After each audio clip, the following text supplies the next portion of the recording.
எனது உங்களோட வீட்டில் வெற்றிலை செடிகள் இருக்கா? நான் சொல்லக்கூடிய இந்த 5 டிப்ஸை ஃபாலோ பண்ணுங்கள். உங்கள் வீட்டில் இருக்கிற செடிகள் சூப்பராக செழித்து வளரும். டிப்ஸ் நம்பர் 1, வெற்றிலை செடியை பொறுத்த வரைக்கும் ஃபுல் அவுட்டோர் பிளான்ட் இல்லை செமி ஷேடில் வச்சு வளர்க்கணுங்க. இன்டோரில் வளரவே வளராது. முக்கியமான விஷயம், பாட்டில் வச்சு வளர்க்குறத விட தரையில் நடவு செஞ்சால் செடிகள் ரொம்ப பெருசாக வளரும்.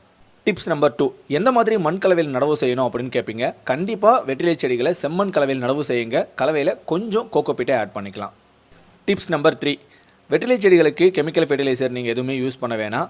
வீட்டில் கிடைக்கக்கூடிய மாட்டுச்சாணத்தோட தொழு உரம் இல்லை வெர்மி கம்போஸ்ட்னு சொல்லுவாங்க. மண்புழு உரம் கிடைச்சதுன்னா மாதத்துக்கு ஒரு முறை செடிகளுக்கு கொடுத்துட்டே வாங்க. உங்களோட செடிகள் நல்லா சூப்பராக வளருங்க.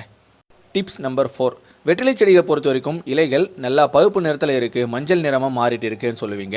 ஸோ இதுக்கான காரணம் நைட்ரஜன் டெஃபிஷியன்சி. மாட்டுச்சாணத்தோட தொழு உரத்தை கொடுக்கறது மூலிமா நல்லா க்ரீனிஷாக இருக்கும்.